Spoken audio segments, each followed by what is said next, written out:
part? Honestly, this girl's the best, man. I love hanging out with her. I think she's really, really special, you know? Someone I could spend a lot of time with, get to know. How's it been so far doing this movie? Because it is a very serious movie. It's a lot different than anything I've done before. But that's what makes it so exciting. I remember I read the script, and it's one of those things that you just kind of have a connection with the material. And it's a story about brothers, and I've got a little brother myself. So, you know, I just couldn't help it. I fell in love with it right away. Early on, it's so heavy. The tale begins with a young man narrowly surviving a car crash that kills his brother. Yeah. And then the bond between that you say you're going to stay with your brother forever. Yeah. Well, it's really, I think it's about their connection. And the power that you know, between brothers. So it's pretty exciting. There's a lot. It's kind of deep at the beginning. And, it gets a bit heavy, but you know, at the end, it's pretty much a love story. So it is very exciting.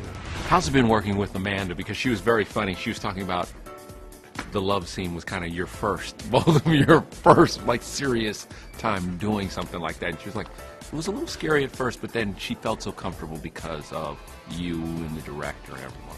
It was interesting. It wasn't a typical kind of romantic scene.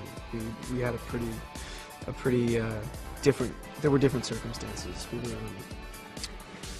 in the middle of the forest, so it was pretty weird. She did great. I mean, she was such a natural. You couldn't tell she was nervous. She doesn't really get nervous. She just says she's nervous, but she pulls through.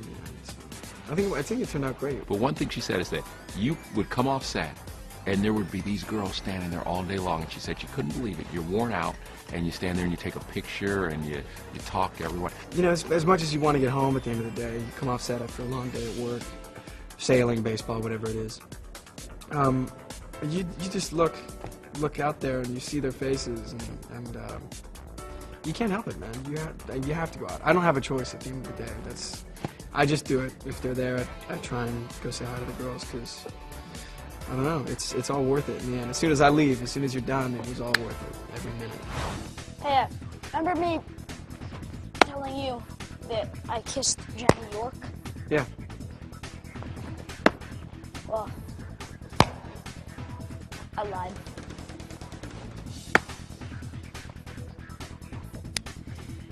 Don't worry about it, man. Okay? You're not missing much. Is it true that you turned down Footloose because you wanted to do something like this? There's so many factors going to it.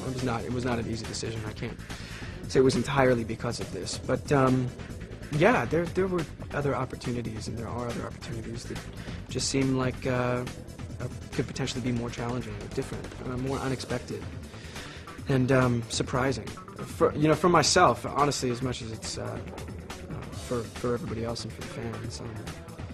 You know, I like to keep it interesting for myself and push the limits. And after going that direction for a long time with High School Musical, this seemed like the more interesting choice. I'm sure you've heard the comparisons now, and people say that you are like this new age Brad Pitt, you know, the guy who has the acting chops and the looks and stuff like that. And what do you make of those comparisons? Until I've achieved something at all close to that, you know, maybe in a couple of years, if I can keep this going, then I might deserve to be called that. But until then, I think I'm just Zach.